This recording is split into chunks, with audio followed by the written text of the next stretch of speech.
네, 오늘은 예레미야 46장을 보겠습니다. 예레미야 46장은 하나님께서 애굽의 멸망에 대해서 말씀하시는 내용입니다. 내용이 조금 길기 때문에 다 읽지는 않고요. 중요한 부분만 읽고 또 말씀을 나누도록 하겠습니다. 먼저 1절을 좀 보겠습니다. 이방 나라들에 대하여 선지자 예레미야에게 임한 여호와의 말씀이니라. 애굽에 관한 것이라. 곧 유다의 요시야 왕의 아들 여호야김 넷째 해에 유브라데 강가 갈그미스에서 바벨론의 느부갓네살 왕에게 패한 애굽의 왕 바로 느고의 군대에 대한 말씀이라. 네, 여기 그 갈그미스라는 지명이 나오는데요. 이 갈그미스가 어디 있는가 하면은 이스라엘 북쪽에 보면 하란이라는 곳이 있습니다. 그 하란 주변에 있는 한 도시인데요. 이 갈그미스가 왜 유명한 곳인가 하면은 유프라테스 강이 이 지중해로 흘러 들어가는 그 길목에 있는 도시입니다. 그래서 항구 도시다 보니까 굉장히 그 무역이 성했고요. 그곳에 많은 인구들이 살았습니다. 근데 이 갈그미스에서 어떤 일이 있었는가 하면 기원전 605년에 이 갈그미스에서 바빌론과 이 애굽이 서로 전쟁을 벌입니다. 그 갈그미스 전투에서 결국은 애굽이 패하게 됨으로 말미암아서 이제 애굽이 점점 국가 기운이 쇠해지고 결국에 가서는 BC 567년에 바벨론이 애굽을 침공해서 이제 애굽 제국이 애굽이라는 나라가 이제 완전히 초토화가 되고 멸망하게 되는 아주 중요한 전투가 바로 이 갈그미스 전투인데요. 지금 이 갈그미스에서 일어날 전쟁에 대해서 애굽과 바벨론의 그 전쟁에 대해서 지금 하나님께서 예레미야를 통해서 말씀하시는 내용입니다. 자, 계속 좀 읽어보겠습니다. 3절입니다. 너희는 작은 방패와 큰 방패를 예비하고 나가서 싸우라. 너희 기병이여 말에 안장을 지워 타며 투구를 쓰고 나서며 창을 갈며 갑옷을 입으라. 여호와의 말씀이라. 내가 본즉 그들이 놀라 물러가며 그들의 용사는 패하여 황급히 도망하며 뒤를 돌아보지 아니함은 어찌미냐. 두려움이 그들의 사방에 있음이로다. 발이 빠른 자도 도망하지 못하며 용사도 피하지 못하고 그들이 다 북쪽에서 유브라데 강가에 넘어지며 엎드려지는 도다. 강에 물이 출렁임 같고 나일 강이 불어남 같은 자가 누구냐. 애굽은 나일 강이 불어남 같고 강물이 출렁임 같도다. 그가 이르되 내가 일어나 땅을 덮어 성읍들과 그 주민을 멸할 것이라. 말들아 달려라. 병거들아 정신없이 달려라. 용사에 나오라. 용사여 나오라. 방패 잡은 구스 사람과 붓 사람과 활을 당기는 루림 사람이여 나올지니라 하거니와 그날은 주 만군의 여호와께서 그의 대적에게 원수 갚는 보복이리라. 칼이 배부르게 삼키며 그들의 피를 넘치도록 마시리니 주 만군의 여호와께서 북쪽 유브라데 강가에서 희생제물을 받으실 것이미로다. 자, 지금 하나님께서 예레미야를 통해서 애굽이 그렇게 크게 강성한 나라이고 힘이 있는 나라로서 여러 그 민족을 다스리고 또 이렇게 힘을 있게 그 고대 근동 지방의 패권을 차지하고 있었는데 이제 그 국가 기운이 쇠해서 이제 전쟁에 지게 될 것이다라는 것을 말씀하고 있습니다. 오늘 10절에 보니까 그 날은 대적에게 원수 갚는 보복일이다 이렇게 말씀하고 있습니다. 하나님께서 그 대적에게 원수 갚는 보복일이다. 왜 이런 말씀을 하셨을까요? 여러분 여기에는 한 슬픈 이야기가 있습니다. 여러분 잘 아시다시피 요시야 왕이 있잖아요.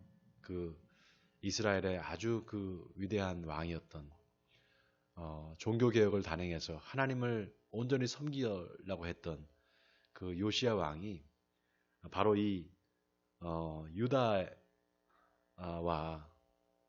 그 애굽과의 전쟁이 일어납니다. 그 갈그미스 전투 바로 전인데요. 바로 전에 애굽의 바로 느고라는 왕이 이 갈그미스 지역을 차지하기 위해서 진군을 합니다. 그런데 이 요시야 왕이 괜한 그 전쟁에 말려 들어가요. 그래서 요시야 왕이 출정을 해서 바로 느고와 싸우게 됩니다.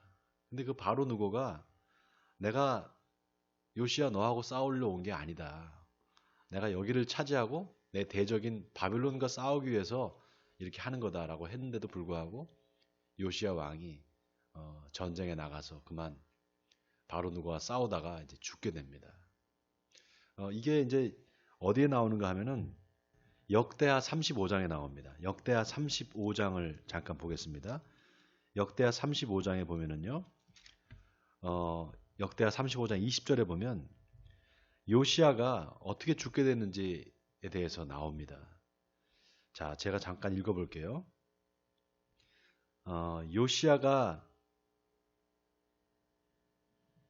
성전을 정돈하기를 마친 후에 애굽 왕 느고가 유브라데 강가에 갈그미스를 치러 올라왔으므로 요시야가 나가서 방비하였더니 느고가 요시야에게 사신을 보내어 이르되 유다 왕이여 내가 그대와 무슨 관계가 있느냐 내가 오늘 그대를 치려는 것이 아니오 나와 더불어 싸우는 족속을 치려는 것이라 하나님이 나에게 명령하사 속히 하라 하셨은즉 하나님이 나와 함께 계시니 그대는 하나님을 거스르지 말라 그대를 멸하실까 하노라 하나 요시야가 몸을 돌이켜 떠나기를 싫어하고 오히려 변장하고 그와 싸우고자 하여 하나님의 입에서 나온 느고의 말을 듣지 아니하고 무깃도 골짜기에 이르러 싸울 때 활 쏘는 자가 요시야 왕을 쏜지라 왕이 그의 신하들에게 이르러 내가 중상을 입었으니 나를 도와 나가게 하라 그 부하들이 그를 병거에서 내리게 하고 그의 버금 병거에 태워 예루살렘에 이른 후에 그가 죽으니 그의 조상들의 묘실에 장사되니라 온 유대와 예루살렘 사람들이 요시야를 슬퍼하고 예레미야는 그를 위하여 애가를 지었으며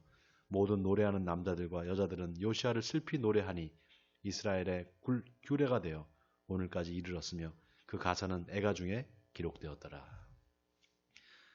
요시야가 참 어처구니 없이 그 느고와 바로 느고와의 전쟁에서 결국 전사하고 죽게 됩니다. 그래서 그 슬픈 애가를 예레미야가 기록하고 부른 것이 바로 예레미야의 애가죠. 이렇게 역사에 그 갈그미스라는 곳이 굉장히 참 중요한 곳이고 또 그 갈그미스 전투에서 이제 애굽 왕도 바벨론의 느부갓네살 왕에 의해서 패하게 되고 결국 죽게 됩니다. 자, 그래서 오늘 본문에 10절에 하나님께서 뭐라고 말씀하시는가 하면 그 애굽에 대해서 여호와의 보복이다 이렇게 말씀하십니다. 내가 그의 대적에게 원수 갚는 보복이라 칼이 배부르게 삼키며 그들이 피를 넘치도록 마시리니 주 만군의 여호와께서 북쪽 유브라데 강가에서 희생제물을 받으실 것이미로다. 처녀딸 애굽이여 길르앗으로 올라가서 유향을 취하라. 네가 치료를 많이 받아도 효력이 없어 낫지 못하리라. 결국 하나님께서 그 요시야 왕을 죽인 바로 느고를 이제 멸망시키고 결국 애굽도 BC 567년에 바벨론에 의해서 초토화가 되게 됩니다. 자, 조금 더 읽어보겠습니다. 13절과 14절을 우리 같이 읽어볼 텐데요. 바벨론의 느부갓네살 왕이 와서 애굽을 칠 일에 대하여 선지자 예레미야에게 이르신 여호와의 말씀이라. 너희는 애굽에 선포하며 믹돌과 놉과 다바네스에 선포하여 말하기를 너희는 굳건히 서서 준비하라. 내 사방이 칼에 삼키었느니라. 너희 장사들이 쓰러지면 어찌함이냐. 그들이 서지 못하면 여호와께서 그들을 몰아내신 까닭이니라. 결국 애굽의 멸망을 하나님께서 말씀하시고요. 자, 그 다음에 조금 건너서 23절을 보겠습니다. 여호와의 말씀이니라. 그들이 황충보다 많아서 셀 수 없으므로 조사할 수 없는 그의 수풀을 찍을 것이라.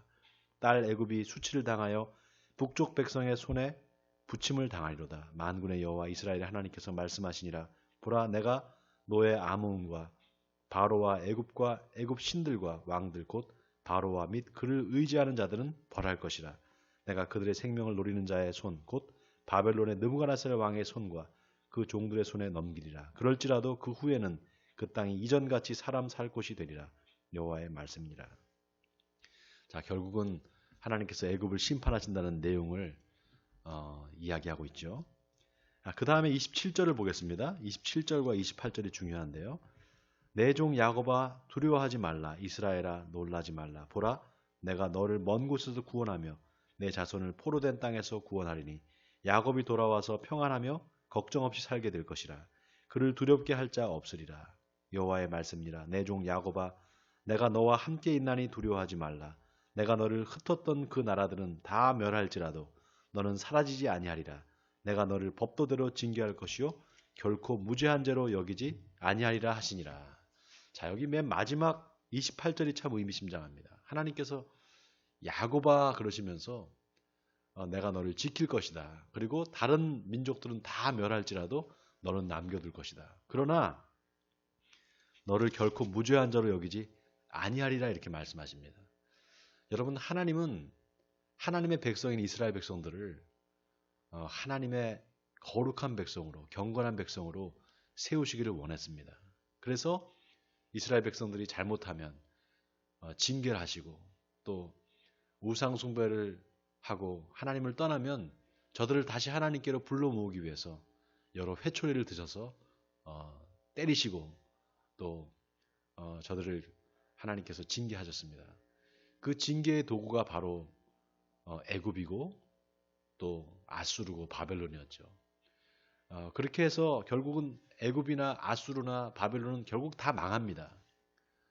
심지어는 로마 제국까지도 망하죠. 그러나 하나님께서 이스라엘 백성들, 하나님의 자녀된 이스라엘 백성들은 계속해서 남겨놓으신다는 겁니다. 그러나 그들을 무죄한 자로 여기지는 않겠다. 하나님께서 계속해서 저들을 단련시키시고 훈련시키셔서 결국은 거룩한 백성으로 만드시겠다는 거죠. 그거는 이스라엘 민족, 혈통의 이스라엘을 얘기하는 것이 아니라 결국 예수 그리스도를 통해서 구원받을 하나님의 자녀들, 온전히 남은 자가 돼서 하나님을 신뢰하고 온전히 하나님만을 믿게 될 바로 저와 여러분을 말씀하고 있는 것입니다. 이 마지막 시대에 하나님께서 남겨놓은 백성들, 그 남은 자들은 철저히 훈련받고 철저히 경건하게 그 경건한 훈련을 받아서 저들의 믿음은 정금같이 나오게 되고 결국은 하나님은 그 남은 백성들을 통해서 다시 하나님의 나라를 세우실 것입니다. 그 역사는 계속해서 반복됩니다.